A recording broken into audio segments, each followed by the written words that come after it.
La kermesse du Jardin d'Hélène reçoit les femmes entrepreneurs pour sa première vente privée de 13 et 14 novembre de 11h à 22h. Venez découvrir le produit, le service et les talents de la femme congolaise dans une ambiance bon enfant pour le grand et le petit.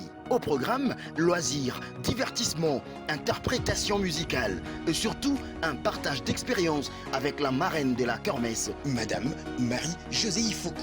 Pour finir en beauté, la kermesse sera clôturée par une prestation unique du groupe Zaiko Langa Langa le 14 novembre. La kermesse du Jardin d'Hélène est ouverte à tout le monde.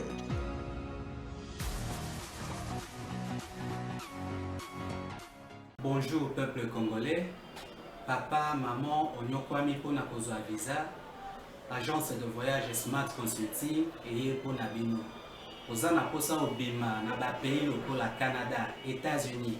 Ba pays nyonso ba état Schengen, Turquie na ba pays lolenge na $500 Smart Consulting et saleli bino assistance et visa. Ba bourse peut être disponible pour na bana nyonso bazana posa okokende kotanga libanda pona pays ya Tunisie, Chypre pe Biélorussie. Oza na posa ya kozwa biso, toza esika ya kobunga te, okomi na rond-point Willery, na avenue Louvungi, 165, l'immeuble Kazam, na premier niveau. Toza wana, oza na posa ya kozwa ba information na nzela ya téléphone. Oza na posa ozwa biso na nzela ya téléphone, obengi biso na 081 144 38 91. Soit obengi numéro Moussousou 081 32 62 203. Smart Consulting, avec $500, on peut voyager partout dans le monde. Merci Mbote Nabilonio, c'est Sika Bozwami, Congolais des pères et des mères, Congolais d'un seul côté, Topé Sibino Mbote. Vendredi 12 novembre 2021, makanisi tambola mingi autour ya date ya lobby ya le 13 novembre datoyo bande kona biso ya ba force sociale et politique bakozana na balabala na likanisi ya bande ko ya Mila Pro pe bande ko ya KCLC bande wana bakozana na balabala ba hotelemela nini politisation ya CENI ba hotelemela nini retour ya dictature ba hotelemela nini makambo ebele ba tiepe ram na kati ekosimba te itinéraire ezalini. Maintenant, il y a la stratégie ezali ba itinéraire o ya kala. C'est-à-dire que batu batambolaka mutuna muta abimela na ko na ye ndenge za kozala ba marche ya fin de l'année, mutuna mutabi makana ndenge na to ya mabango, to pesa bango ngonga po ete ba meka ko limbo la biso makanisi nini oyo bango bazui par rapport à likamwana, quelles sont les stratégies mobilisation salamité ekosimba te parce que na Kinshasa dossier à quoi bateau comme appelle question de plein batu batondi te question de plein. Voilà mboka Jimmy Kitenge na pesi mbote ndeko Trésor Kalafai, merci pour l'invitation. Na pesi ba congolais nyonso mbote bipai biso bozwami. Batu bazo tourner ekosimba te batu bakozala te question makasi ya wana bongana zo zela Joseph Kabila na marche na mona pesa Joseph Kabila wana Martin Fayulu pembeni basimbani et puis na ngambo moko lisanga bonganga na ngambo msusu Emmanuel Shadar basimbani ba otambo siko gaz lacrymogène beti Joseph Kabila gaz eko beta pe baboy ko kima résister tambolia Jimmy Kitenge. Est-ce que mobilisation salamine à hauteur et attente ya bateau parce que tout le monde bino s'est déployé je crois depuis mercredi na comme komona bateau ya CLC na ba média na comme komona bateau ya Mila Pro na comme komona ambu parti politique ba force sociale mais na moni bino pesa trop ça bino dans son ensemble la moni bino pesa peut trop té na champ de bataille en termes de sensibilisation yango to elia walelo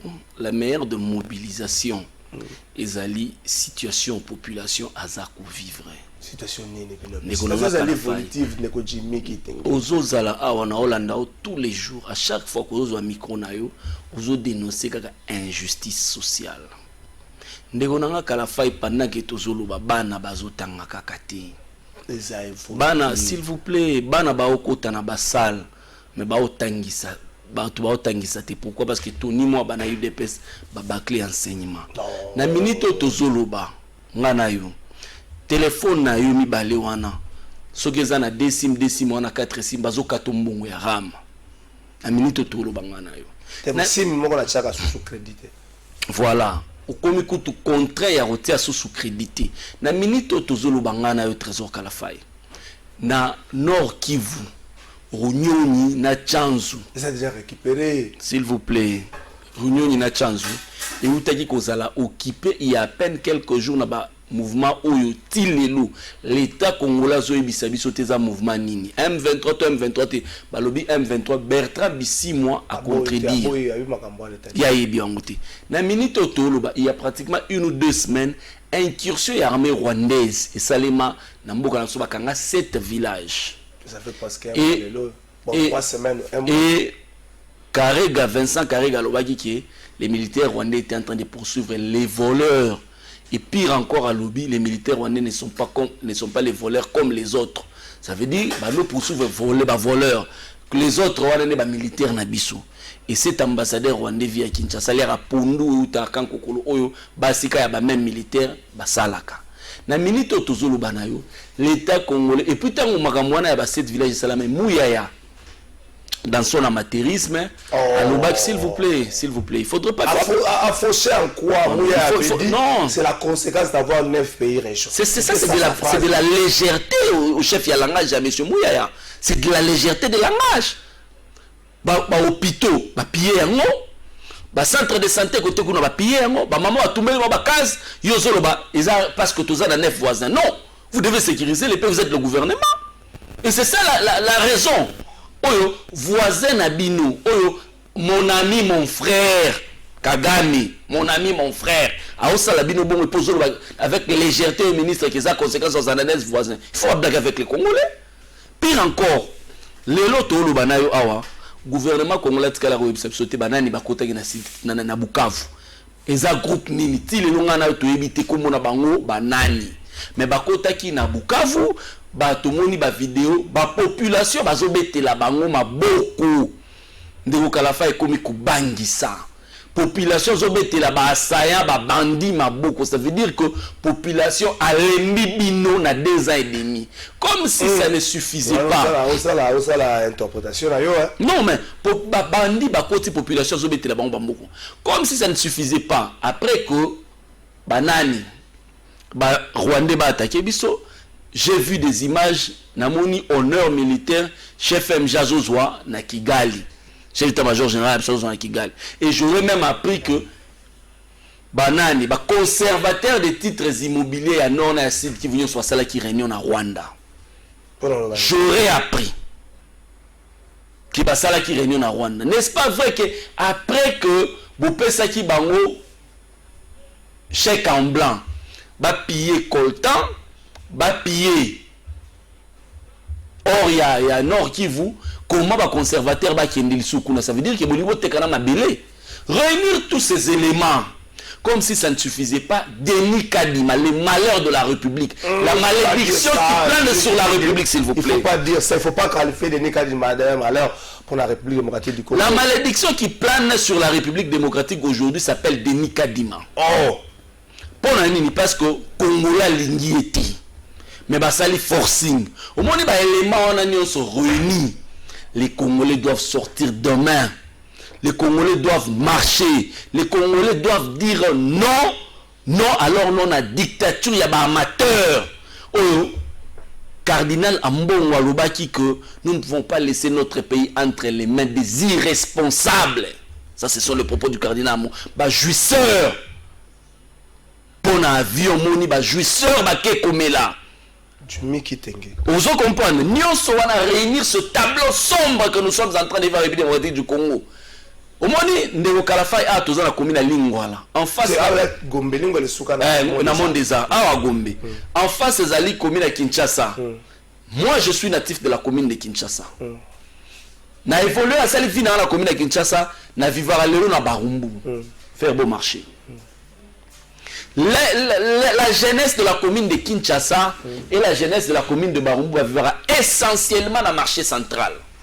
C'est l'activité principale. C'est presque une grande partie à Kinshasa, il ne faut pas dire Barumbu. Et non, on a maîtrisé convenablement bien.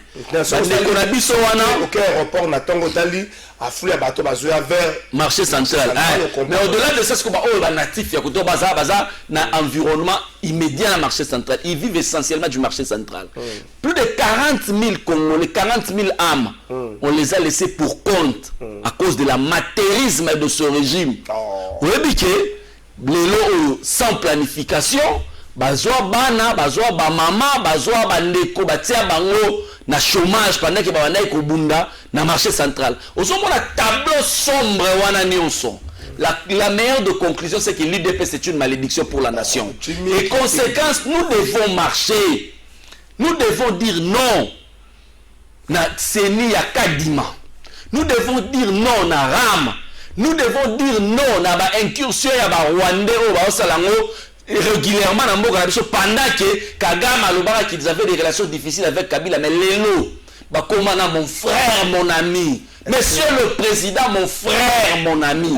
Lélo, mon frère, mon ami, est-ce que Bino P, avant Nazwandeko Junior, Bino Bossi Bossengi n'a peuple pardon?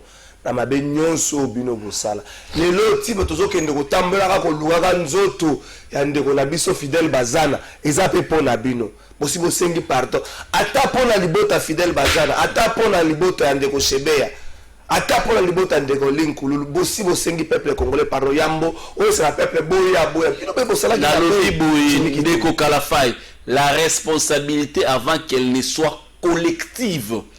La notion de la responsabilité, elle est individuelle. Biso te réfléchit, ça a une absurdité telle où la bande qu'on a biso. On a assassiné Tchébé à paix à son âme, on a assassiné Bazana. Il y a une justice dans le pays qui est en train de faire son travail. Et les responsabilités individuelles. Les lois va assassiner Delphin Kaimbi. La réflexion a bien ce que tout tient on a moutou anani. Tout tient on a moutou anani. Les lois policier to le gars qui a to le d'avec à la coupe tout le bâti policier oyo baboma qui na marche IDPS bazala mi balé baboma bon na marche IDPS je suis passé avec moi na ba militaire na chaîne ya bande ko soit Patrick Lokala oyo qui je salue en passant mais moi na policier moi na ba militaire alobi que pona ko mbomé policier moi si ya policier wana yaka ko pesa mbongo. On l'a tué par les manifestants de l'UDPS. Doit-on mettre ça la responsabilité à Nani? 4 militants. Policiers, c'est léger. Mais lyncher, ça veut dire imaginez les parents.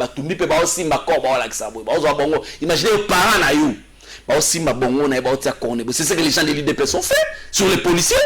Vous accusez tout. S'il vous plaît, une manifestation wana est violaka état d'urgence sanitaire décrété par les chefs de l'État. Et Moutou appelle la manifestation na Kabou yana Kabundu. Mais Moukonzi mboka kendaka na matanga. Yaba nani yaba toyi de peso bakufaki 4 afandi pembeni ya batumi balo ba organiser une manifestation en violation de la décision na Emogo. Mais Moutou yaki otala ko policier azate. Wana totia ngona Moutou ya nani? Parce que pour Nabino Nio Sozaki Kabila l'homme Sahar mena bande boma batu pa Kabila mais là les lots bazo boma les lots bande konangai bakatangé on a tué les bakatakatanga on a tué les femmes on a tué les enfants ba 6 ans ba betu ba masasi na na pesa ki ordre ba beta ba masasi bakatakatanga wana na na pesa ba ordre ba sambisa kinani la responsabilité elle n'est pas collective la responsabilité elle est individuelle donc ceux qui dans régime à Kabila il y a des bavures il y a des individus il faut pas mettre ça sur la tête de Kabila tu vas kanisika makamzusu pona bino bon total la ndeko nanga biso na libulu tie yango na point 0 fait décoller to komi ko constater mboka mo zonga libulu to bana ba congolais il faut to bi malobi osana na plateau zela ah ya sa ndeko Patrick Lokala pesio makasi Lombenko Imobali Patrick Lokala pesio makasi tokolembete tokotenir bon kino kozali banda Patrick Lokala vice-président la pesio makasi je n'empêche ça ndeko Patrick Lokala ta ko na province wana za moi mbilinga ça besoin de quoi Patrick Lokala la frère ya Patrick Lokala frère pas dans le sens congolais c'est vrai nous combattons le tribalisme mais Patrick Lokala junior bazali bota moko je n'empêche Kabila forever omona na kala okoma okima ba débat banda bato basenga na cha en face à mutu moko okoma okima ba débat boni yo. Non, merci na invitation. Naki mara débatté mais il faut tchanga débat na bato ya malamu. Yo tchanga na bataliba oyo.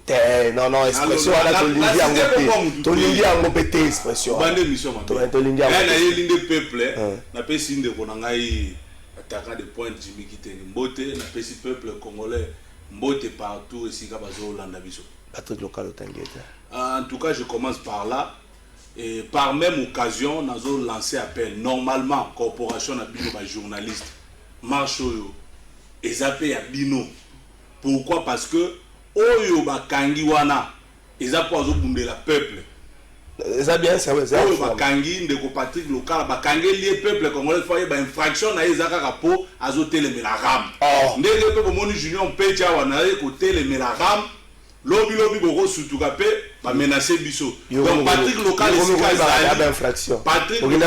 Patrick local esika zali ezaka ka po mener combat ya hôtel la ram yango bakangisi kuna esika zali na pesi mbote akobima mais muto akangisi aye bakake ram wana même moi si na bazo kata mbongo peut-être azoyo kango te po yaza na mbongo ebele même bande ko na pe na province bazo kata donc likambo ya ram soko vani na ndako seke yango na koloba ba artiste ba imbi nini to salité yango bino ba mbela bino to historie kanzema marche bande kona ngai nini to salité za ko sala marche contre ram nini to salité yango wana marche contre ram nam to sali yango te to zale belé lobi na nzela partout kanisa la passe ya ram eza ki moyibe za taxe te kanisa passe ya ram kanisa souffrance au vandi bolingo ndeko na vandi bona chama unité balenga 500 unité ram wana eza ki moyibi bomona yango unité te za mbongo ande zo salisa bango ba voyage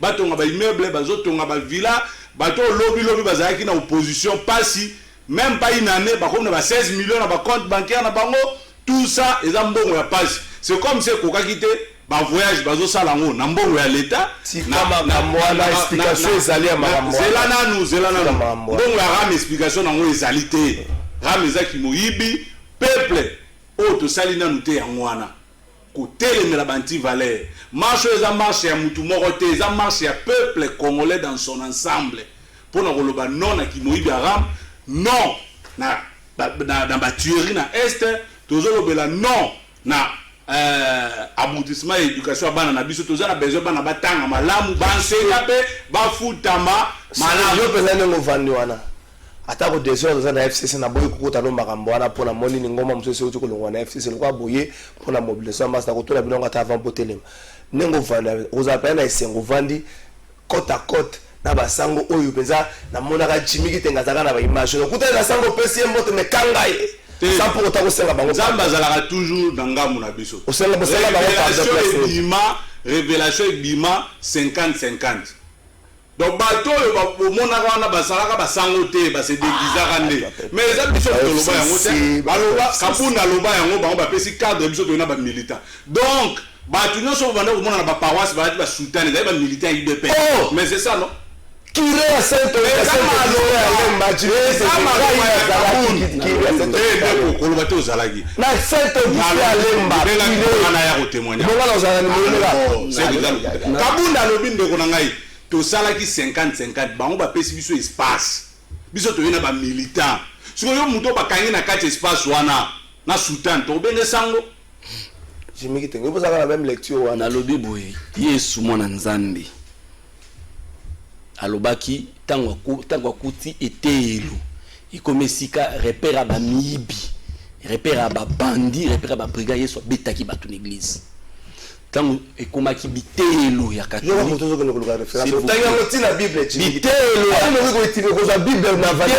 catholique kabunda lobi ekomaki repère à ba bandi ya ba taliban ya ba mibi kabunda lobi ke to sala ka 50 ba peso biso ba militaire parti moko ba mibi ba bandi po ba ki kobuka principalement ya ki kobuka donc ba paroisse za binote bango ba kobuka siko l'état tant que tu pas César le Christ a été formel à César ce qui était à César osani à côté à ordre ndeko na ngai trésor kalafai zana salela yo tableau moko bona tangelo Patrick Lokala Henri Magie Daniel Massaru ba on a be milingani plus Romain Rola bakanga kai papi bakanga ba binisa papi okata yense bakanga ba binisa tala bato nyoso ba kokanga na tamuki outi koloba awa keno ba voyage te yombo zo lo banga zo mama explication nango ezali explication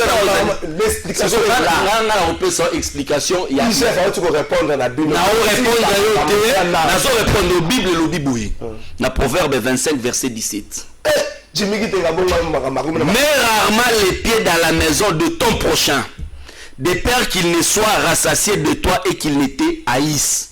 Mets rarement les pieds dans la maison de ton prochain. Mets rarement les pieds dans la maison de ton prochain.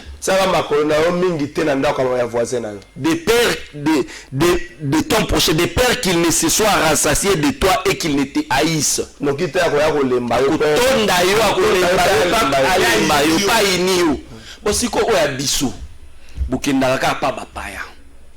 Bokendaka pa bapaya na mbongo ya leta pasi ya lingeti ya ngwana bokenda et puis na moni ba dia lingeti ya lobi et pesi biso crédibilité biso kendaka pa bapaya baya pa na biso ti toke na Turquie awa mais ça baso ya mbao na lokumu za crédibilité s'il vous plaît balobi mais rarement les pieds dans la maison de ton prochain yo ke pa mupaya mais mupaya ye na Angola président Turquie na Angola ya pa na biso ti mokonzi o ya biso ya mboka président Félix Tshisekedi Tshilombo qu'on respecte bien accueilli na Union africaine kozwa nani bokonzi na comme président Union africaine président ta mokotaye me baye mkulango na feti awa et pas sasu na braza wana nde crédibilité na considération ba pesa sonde alenge tsalo ba ngwana président na biso le besoin organiser sommet à Sergel awa ba expert ba mboka nyoso baye ba fandi ba travail fa na ba hôtel ba liembo ya l'état ba fa na ba hôtel ba zwa perdiem ba lobi que non mkulango ko salema na Goma. Et comme il a dit président Moko Taïba Boyikoya. Voilà qu'on respecte Bisso. Kagame, l'ennemi public numéro 1 de Congolais. Yom te déclarer Kango. Évidemment. Yom te comment déclarer. Les morts ne sont pas morts, les morts ne sont jamais partis. Dans le maître de Kagame, il y a de tonnes et de tonnes de sang de Congolais qui crient justice. Kagame, l'ennemi public numéro 1 de Congolais, a craché sur le rapport mapping le lendemain. Mon frère, mon ami.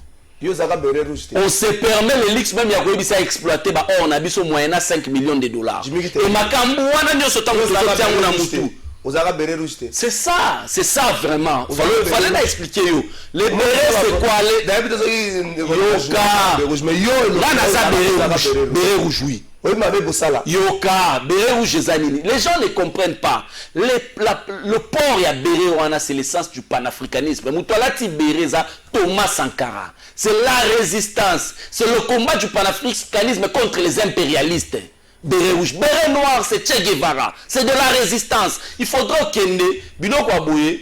Mais café politique, professeur Mova Fandisio, comme ça, c'est une sens dans l'agression, vous avez agressé des gens, vous avez agressé de près. Nani, Nauti Kolubano, Ezalaki ba pré-traité. Tant que Sika Nzambe Betelu, et comme Sika repère Yaba Mib, Yaba Brigand, il faut que vous frappez fort. Même Yesoupé a frappé qui fort, Yango Tosala Kiango. Yango na tableau sombre ou. Biso tozo ko peindre pour na mboka na sonné mboka zo tambola te il faudrait Congolais ya lobby Congolais aya ko marcher lobby to ebisa état moini état waza insensible na problème la population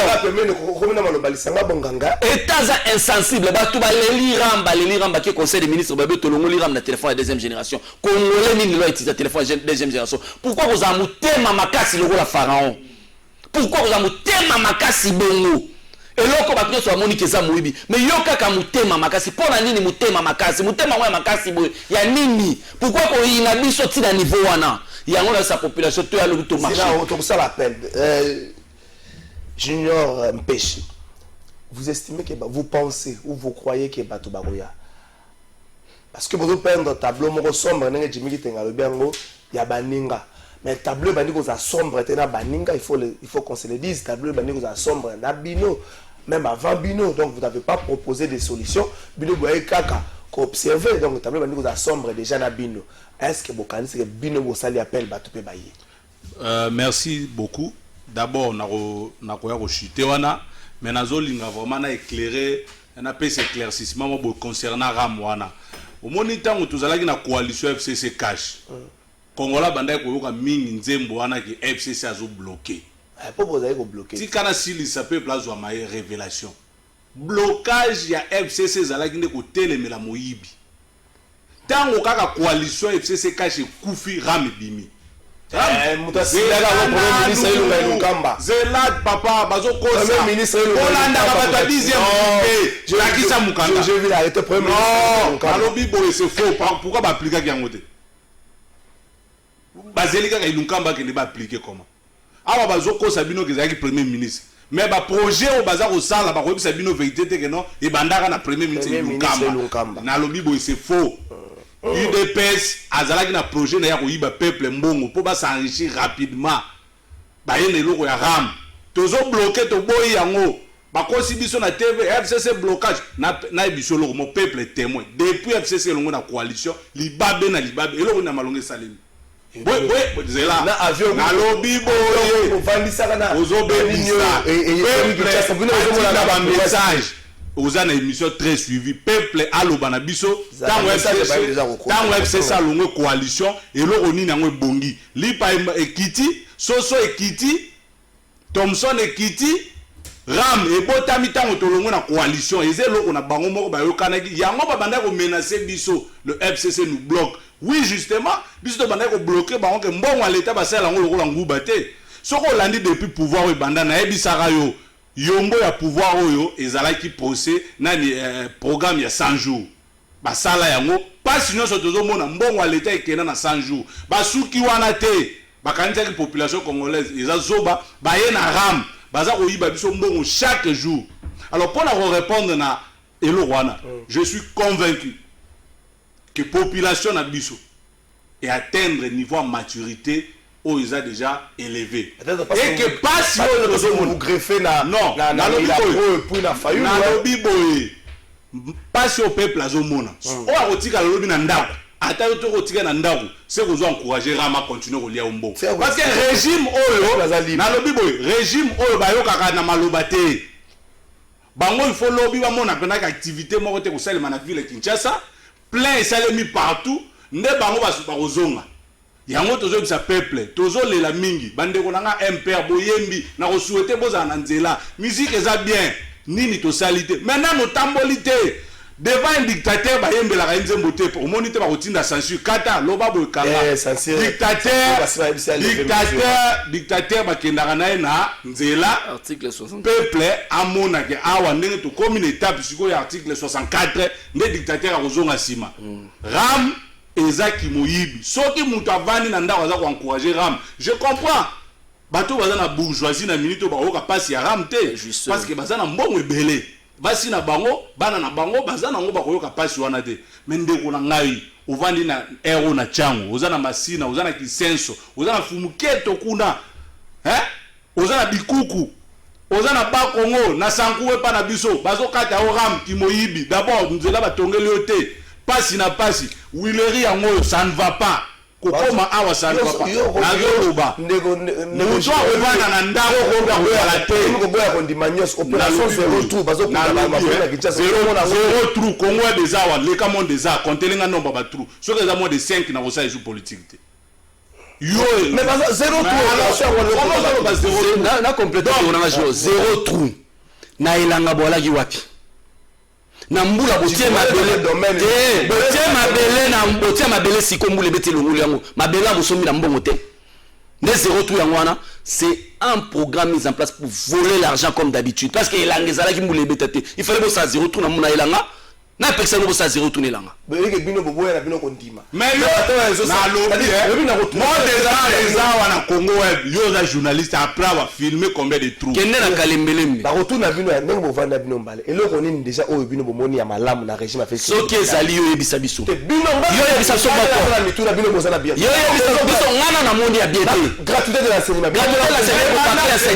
eko bakla enseignement delice sangala pamba to liboso lo ba biso to lo ba ngana sote ya ko bakla enseignement bazora des hommes propagandistes lelo bakomi contrat ko yiba to mbongo na rampo na parler la gratuité de l'enseignement lelo biso to tika ini ngote basi basu 2 milliards 500 millions dollars mbongo ko tina nyuma 2 milliards 500 millions dollars cause biloko wana bana baotanga bana na yo bazotanga ba ministre wana ministre moko na yebie bien bana balotanga lycée Bosangani awa na Sacré-Cœur ye mokolo makambu amemi bana na lycée français ministre Bino. ya gouvernement national Bino. ministre wana ye moko bana balaki na busangani bana bakomotanga wana lycée sima côté ana kota flavor oya biso babola oya biso bana babola batanga na gratuité bobebisela bango enseignement oya yo zwi baloki ota na lycée français kuna bofuta ba 8000 € ne gratuité d'enseignement yo besimbi tokobima lobi donc ndeko kala fai mutu akosa yo te zela nanu nga nazobeta sete peuple tolelaka trop mais occasion yango oyo oh bapoliticien basanganaka kaka mpo na intérêt na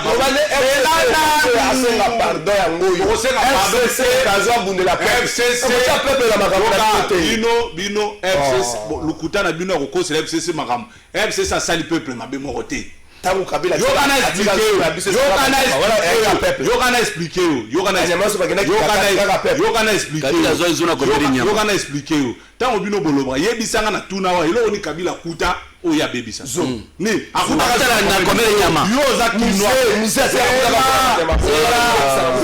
na 2001 yo ozalaka musée akutaka zo ezalaka na banyama ngana mwa komila kisasa na 2001 naza mwana komila kisasa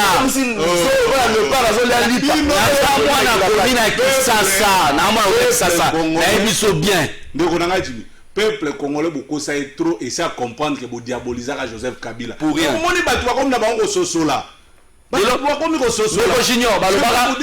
Joseph Kabila Rwandais Joseph Kabila muto entretien M23 Kabila a été na pouvoir 2 ans et demi yango binote bopesi Kagame maboko lelo Kagame akoti ba M23 koti na mboka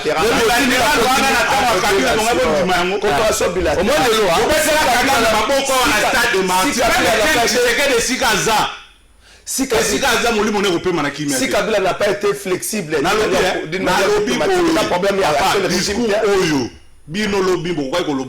si Kabila n'a pas été flexible d'une manière politique, la problème actuel régime diplomatie Kabila FCC to senga pardon te parce que biso to tongi banzela biso to yena biso kanga journée na régime na biso ne kino banda kolia bia zo benga lipa kanga journée na régime auto yebite nzala na nzala masango balaka biso to konyata kwa bakayas depuis bazwa pouvoir masango comme ennemi depuis bazwa pouvoir parlement debout yaki na balabala ba parlementaire debout tilelo la justice ba outil poto ba master bazo sala kaka na moi ba master ba sa cop bazo sala kufinga kaka batuna lokuta na moi mais bato ba outil poto ba justice bango wana le bato rouler carrosse na Kinshasa champagne tout okuta bango na ville bazo somba champagne na mboka oyo ba yebi ata ndenge ba mobiliser recette ba douanier bato ba service à l'état va mobiliser ba recette de change école wana pe boye les gens de change na mbo nyungu école boye na mbogo ya nyungu na mbogo ba telefo bino pour la première fois Congo ba déficient mbogo na réserve de change na régime kanga Michel lelo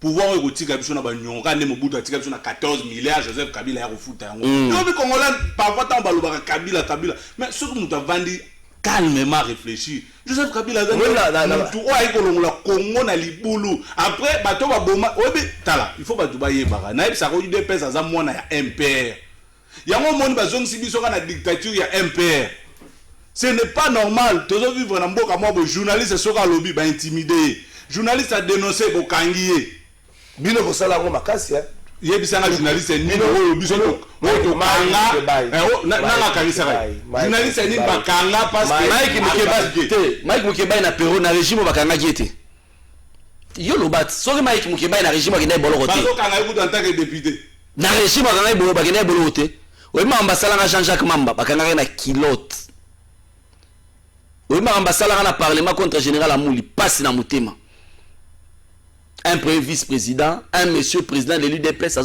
craché sur un général. Ne blaguez pas avec la population. Tout le monde a bavure et un régime. Ne blaguez pas avec la population.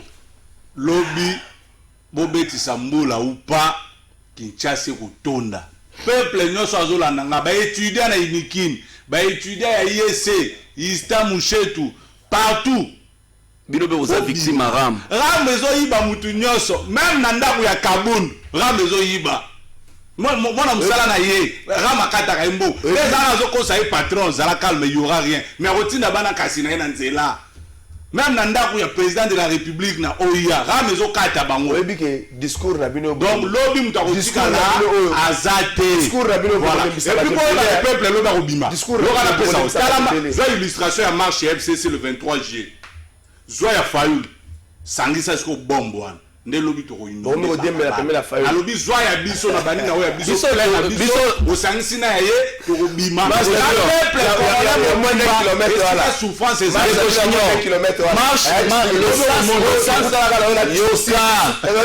l'essence de la marche ezali tronçon beaucoup parcourir. C'est l'expression de la population. Quand la population adhère à une idée, c'est un problème. Bisson a Fayulu, nous sommes des partenaires politiques. Tant qu'on va Lelo Fayulu, qui n'est pas passé par Kabila. On a besoin de célébration exacte.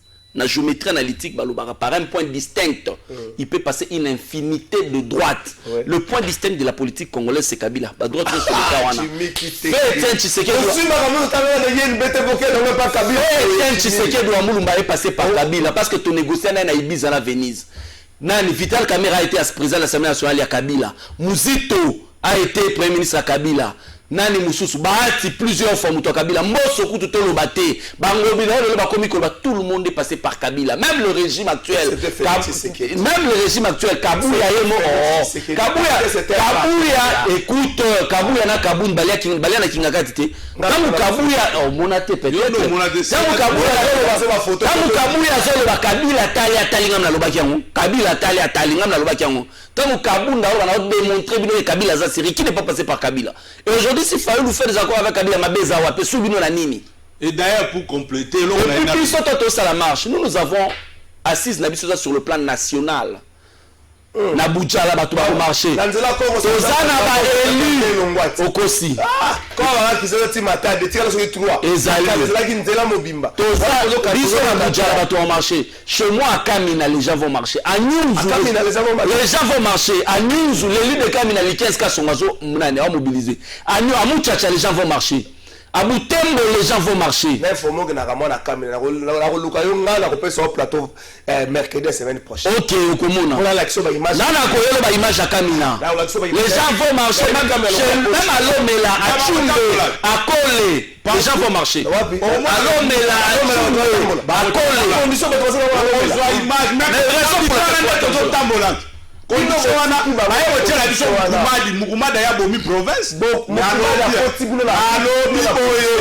Papa, kende siko ba robso depuis Sankuru ezala Sankuru malédiction na biso eza Mukumadi. Kotanga ka kutu kombo wana te. Lelo awa deux gouverneurs bandeko se distinguer Zoé Kabila. Les meilleurs de gouverneurs ont travaillé bien. Mais pour un acharnement Bolongo la siko lelo te Tanganyika. Malédiction. Tanganyika va toi au marché. Lualaba gouverneur Mouyej, qu'est-ce qu'il n'a pas fait pour le Lualaba? De la poussière, il a pris le Lualaba à l'élévation. Que la terre soit la terre fut, gouverneur Mouyej. Que la terre était informée, gouverneur Mouyej. Mais les lois s'acharner sur Mouyej inutilement pour qu'on va piller systématiquement le Lualaba. Les Lualaba sont bénéficiés de Maboulou.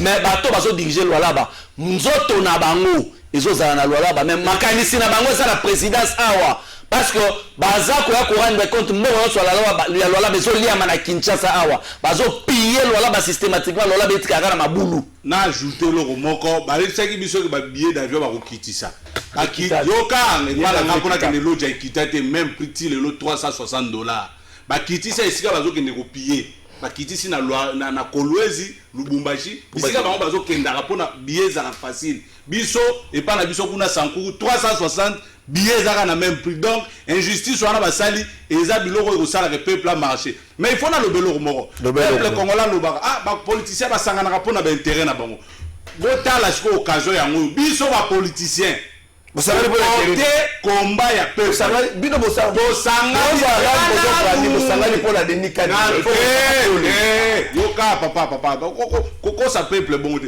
bosangani pour la dénicade bino bosangani la dictature bon na moko dictature ezali et yo okala bakangi pona pesa biso deux éléments de dictature deux éléments papier okata bakangai pona ni papier okata ba tangi kombo ndeko ya mukonza mboka bakangi asambate na zo biso za na matete asambate bisayo masawa sana buloko Masaro asambisa ita sala na mboko kuna za tourisme wana Singapour te etika bacha Masaro eza Israël ake kovanda ake vacances botika biloko wana toza na dictature bino wa journaliste il faut bosala musala boza quatrième pouvoir arrêtez de caresser le pouvoir aux hommes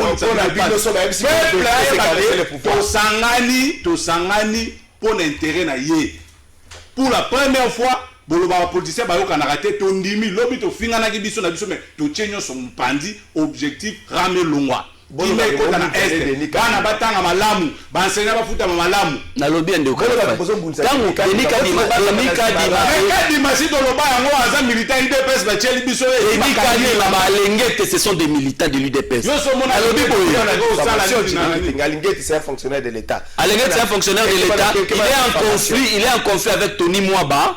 Akamata qui est géré pour autour à Kabuya. Les problèmes sont déjà réglés.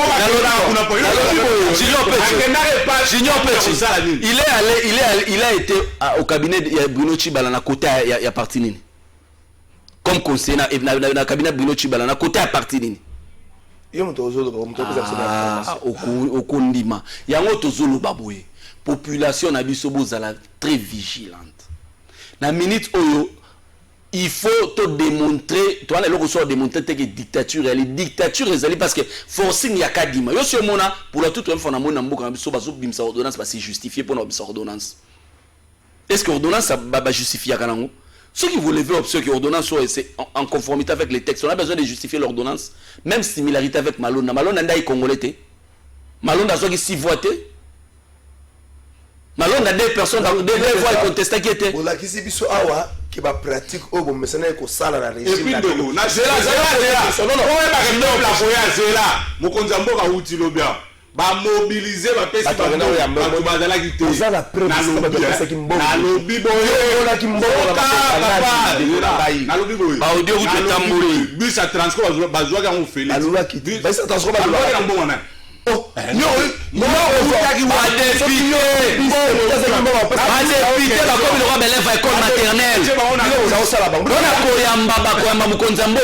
faut communiquer avec Esther. Séparation pour sur la dictature. Devant Marius Munga, à lobby devant Marius Munga, j'ai instruit le président de l'Assemblée nationale. C'est la président de la séparation de pouvoir. Moukolonini, Moukonzamboka qui est instruit le président de l'Assemblée nationale. Ma texte nini. Les dictatures, voilà, est-ce qu'il faut qu'Esther Azouanani 15 millions d'habitants à Kinshasa. Tu vas bimaki ba koma kata 20 000 te. Et si la sandi lobby, les gens sont crucifiés bango, ceux qui bayo quitter marche sous dans 2 semaines. Donc na bango tina suka rame rolongwa, peuple a recampagne Kabila na batu na bazo bundela bango pour balongola ram. Et ça souffrance. C'est pas normal ndeko.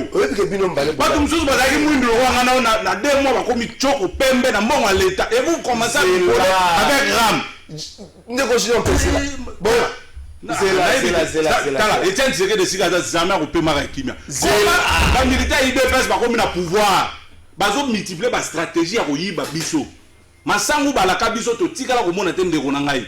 Mpesi zela mpesi ndeko na la Francis sunganga yo sala bango mbale ba groupe là Clovis kitoko basa bango mbale ba groupe baza bilenge sunganga basa bango ba groupe là bino lelo oyo bino bato ya FCC bino oyo boteli ba lieutenant fidèle à Joseph Kabila bozo nyokwama bozo ka motema passe pour ba député ba s'aligner basali file indien basali la kele ba ko yamba ba c'est la mokonza mboka na tamak na pied d'avion ngo balobaka et ça bino passe mais bino na FCC on a même président de l'Assemblée nationale file indien pour boyambaye on a besoin de passer peut-être wana ezaki réunion ya famille politique la réunion ça c'est la lobby de trésor qu'à la faille wana ezaki réunion d'une famille politique mais wana une institution qui n'a rien à voir avec l'exécutif national basali communiqué officiel le rôle là élève à école primaire école maternelle bah excursion pique-nique bah kamati bah koti bah on a bah bis bah qui est quoi maman konzamboka pendant que toi la séparation pouvoir il faudrait pas confondre une famille politique à Kingaga c'est une famille politique qui se réunit autour du chef de la famille politique mais de l'autre côté excursion il y a séparation pouvoir bah qui est quoi le groupe là ils allaient la bien comprendre n'engeli boyi koyoka passe bango mi balé bazo boya que la FCC ba basala ka file ndie alobi boyi Jimmy a expliqué clairement na FCC eza lokola yo na bana na obozo kutana tozali na cadre mususu ya famille familiale ça n'a rien à voir mais on peut sali communiquer institution tala nazo bisa ouais Assemblée nationale ya Yombo oya mabe depuis Congo ezala Congo eza ya mboso sika minako na lobiko oya mboso omoni te ka assemblée la tant na proposition ya bien bino bo manipuler la population et puis ekendaka kabo yoka sikoyo lobi ya minako ya kimabe tena yo position minako na position na mabe lelo oyo bino bozo fo ba effet na ngote tala la manière dont magistrat va se comporter tala arrestation Patrick Lokala na balobi nani diffamation so peni injure publique on ne peut pas couper cette invitation à hier le rôle mutunyo so libre pourquoi est-ce que ba journaliste monsieur au baza pour pouvoir passer une invitation pourquoi Patrick Lokala faut ba ko enlever na batu il y a un crime nino ya sala pour ba enlever na batu n'est-ce pas toi qu'il fallait loin mina kusakate comme important pour tocha nani tocha régime ya sanction pour la magistrat le lo otala Matata qui n'est pas justiciable à la Cour constitutionnelle parce que c'est sénateur. Mais le Matata a ôté les Malibosso Kouloutou Namso Kalouba. L'élan Vital Kameri, il est en train de couper en prison injustement. Tony Moi, professeur de droit, Alobara a une infraction, il y a vol intellectuel à la Cour pénale congolaise, il a raté. Mais Bakangela Vital Kameri, pas inventant. L'élan a sanctionné, Mouton a inventé qu'il a sanctionné Nani. N'est-ce pas que la loi Mina Sakata était importante pour que le magistrat puisse se soumettre à un régime à sanction? Le lobby de la journée, c'est besoin de la l'arrestation Patrick Lokala. Bino on marché à Wate, Boto marché à Wate, ceux qui bossent à la retard jour pour marcher, à la gaz, et la police qui n'a retard, Bobosani. Allez, lorsqu'on l'a on est comme Mabé, Biso tout le monde en Moussika, dans la projection à l'État. Et puis Ndeko, le Kambouya Ram, tout ça a besoin de la deuxième caméra, il y a Ram. Caméra Bouchaï Kuna pour 100 jours. Injustement d'ailleurs. Injustement. Mais tout ça a besoin si quoi vraiment yibi. Hein, il y a siècle mobimba depuis Congo ezala ko bande indépendance style o bi de pesa la exhibition que non, ba vrai ennemi à peuple congolais, c'est lui de pesa. Depuis histoire ya Congo ezala mbala liboso ba tu banda ko zwa biso c'est ezakudu extorsion bazo zwa biso mbongo na makasi. C'est là ko ata la likambo kandi mapone po eloko sangisi na lobi zela yo zo biso to lobi te yo kapa na lobi bo ndike oyo bino FCC Bosignaki oui oyo FCC Bosignaki oyo mila pro ya FCC Signaki oyo kal FCC Signaki ezala ba point 4 mais combien la moi Ram ezaki ya suka point Kadima bana batanga non tokela Kadima tokela le métier kala lo bako Kadima point liboso ya mibale retour na dictature point mibale point ya misa tout point ya misa ezalaki nini point misa tout point misa ezalaki nini Ram ezalaki dernier point yo le soir on a dit la Ram boye abo se focaliser na Ram makambo ya est omoni yango te au peuple okufana au Patrick Mouyaya abenyaki na légèreté à l'engagement yango te kapona ni tango biso kangama na Ram parce que yango ezo nyokola yo posa na kati ya complot wana bino boza bato basi bapesi mbongo baza yo kokosa ba chose ba bino bazo katla ba Ram te journaliste moko ta yebi ma yo zo banga na bazo katla la ça yebi na peuple abima pona Ram Nani peuple pour bima parce que ennemi public numéro 1 à Congo Kagame a commis camarade ya IDPS pour na babu peuple ngou. Na bengi population parce que Bukavu batu bakota ki toyebi teza banani. Na bengi population parce que Kadima aujourd'hui c'est une malédiction pour la nation, nous ne le voulons pas. Na bengi population bima parce que baso yibaliso pour na Ram. Na bengi population bima parce que bana na biso bazo tanga te moko za ko kufa. Bansenya bazo futama te miki te so monsieur sina ko accompagner na kolo zo bana bakenda usani so je monsieur Sili na accompagner ko miki na kolo ko zo bana bakenda usani donc yo monika bana ya Jimmy Gitenye na kati ya 100 millions de Congolais soki Jimmy Gitenye bana ne bakenda classe bakomi na classe batangi te ole bisanga makambo na ko kala vai oza pour ngai même la pour tout na moni journaliste azo boya to lobela Ram c'est la lembo Ram na baza na message bande ko balobi my god rêve service pour le bela mais my god régime na bango na bombe sala régime obimba bombe bino bali na Paris foot OK oui mais Paris foot déjà en France oui mais partout dans le monde entier en France en Belgique babeta Paris sportif wana ebongisa bato mais bango baya na my god rêve escroquerie du jour au monde my god rêve ne ram bazou yango ce sont des monnaies électroniques basala yango sous forme ya ram bazo beno unité mais en réalité eza mbongo so bakati yo $2 ya unité yo kandi unité mais société epesi bango dollar il faut kofungola peuple botika ko appuyer bango bana poto ba shekula même ils sont retirez ma bana poto baba shekula même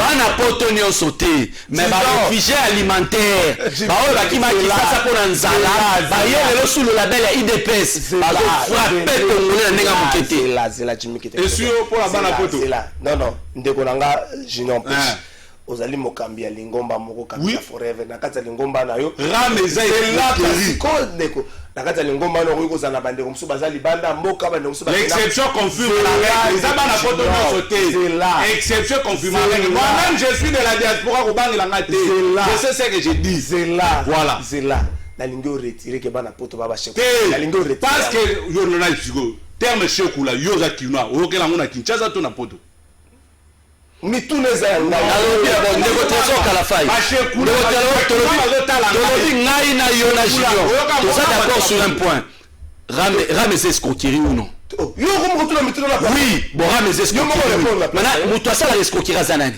escroc et bien alors shekula eza terme ya bana poto soko oyebi te bango nde baya nango awa oka oshekula mene nakopesa même bisika ezali tala toza dirigé na bato mwa bo bana sans mawa ba western union nyonso ezotonda fin du mois objectif objectif bazwi basomi bapartenaire mpo batiki kawi babanda osala bao banda oteka mapa bakozongela lisu mapa te baya awa comportement na bino ko bato baya susu baya na Congo wa ba mercenaire baya ka ba mercenaire batiki mwasi batiki bana na poto baya kotoka biso vina biso ero nyango linge tonda biso vina biso atwara na esika mosusu te biso vivara na kisasawa tokendaka babeni babutembo babakongo banani bachumbe bakole cope na biso ya bakongo mais tout le monde bana mère biso biso to souffrir pour toute la structure étatique na awa bango baye mboka baye ko piye mboka bazotondisa nde mikili ya poto et devise azokende libanda biso to kondima yango to ko marché lobby nakuta na mona poto moko esika kolandanga ko se retrouver to bandi débat oh na papa awe osala nini oza congolais te o ngana belgo congolais na biso awa belgo congolais zalaka yebo so c'est il en a te jamais na kokufa congolais na ebisie oza congolais to belgo o belgo congolais via bandi ko toka o monde batondi awa bango tout 90% bana bali pasa na bango donc ti baza bana mawate ba mercenaire ba double nationalité biso ne to na souci parce que ngana lekaka awa na liaka dendo ba on ba ebi dendo te. Le peuple congolais lora bango basepeli na ngwana Kinshasa de ba ekolia poso bazolia poso makasi na kotambola mituka présidence donc ndako ça mon cher journaliste na ça l'interpellation ba journaliste bo sunga peuple boza na ba plateau chaque jour ya ofele bo senga na peuple azo conscience nini to salité kotambola contre ram nini to salité sécurité ko dénoncer mabe o bazo sala biso. Comment est-ce que Moutou, on a secrétaire général de la parti politique, s'il vous plaît, secrétaire général de la parti politique, on a Moussala Moroté, vie n'a eu échangé au Ram Taloroti Diama. Après, il faut tout naïeti. Avant, il vous ne parlez plus pourquoi. Vous avez un moment de personne. Faut tout naïeti. Même il faut tout naïeti. Niveau quand la prison au cas la Congo Robert et au Canisa un jour. Mais oui.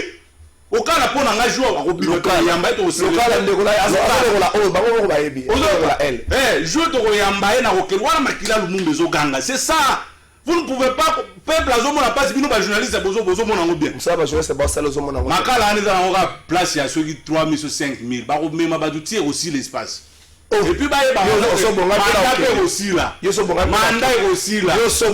Nazo interpellé bango mandat et aussi là. Junior. Monsieur Bonga pour okende. Kokende. Makala. Pour lui passer dans 3 minutes. Le moti na na makala. Tout ne so Bonga. Okende. Bon ba na ba congolais de. Solo ba lobi ba tianga kuna na okende. Général Kanya Mazaro lobaka, seki ba tbali bonga pour marche, abavo mananda ko tala photo moi si na ban.